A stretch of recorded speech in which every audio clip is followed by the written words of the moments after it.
Doctor வாங்கீஸ்வரி. Sugar patients வந்து உடனே dentist பார்க்கணும் அப்படின்னா எது மாதிரி சிம்டம்ஸ் வந்துச்சுன்னா நம்ம உடனே டென்டிஸ்ட் பார்க்கணும் அப்படிங்கிறத பார்க்கணும்.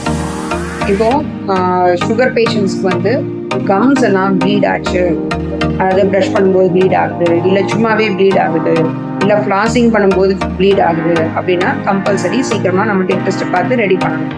அதோடு சேர்ந்து ஃபுட் ஏதாவது ஷேக் ஆகுது, நமக்கு ஏதாவது சாதம் போய் ஜாஸ்தி தங்குது, அது மாதிரி சிம்டம்ஸ் இருந்துச்சுன்னா நம்ம பார்க்கணும்.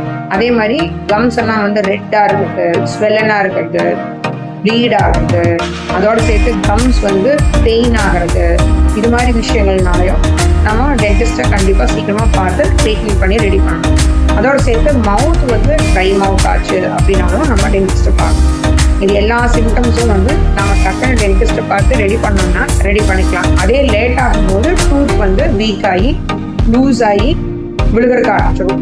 விழுந்துருச்சு அப்படின்னா நம்ம வேற தான் டூத் வந்து வீக் ஆகிடுச்சுனாவே நம்ம வேற டூத் தான் வச்சாகும். அதனால ஃபர்ஸ்டே நம்ம பார்த்துட்டோம் அப்படின்னா ப்ளீடிங் கம்ஸ் இது மாதிரி இருக்கும்போதே நம்ம பார்த்துட்டோம் அப்படின்னா டூத் வந்து நம்ம க்ளீன் பண்ணி ஸ்ட்ராங்காக நம்ம மெயின்டைன் பண்ணலாம். நம்ம டூத்தே இருக்கும், நம்ம வேற டூத் வந்து நம்ம ரீப்ளேஸ் பண்ணணும் அப்படின்னு அவசியம் இல்லை.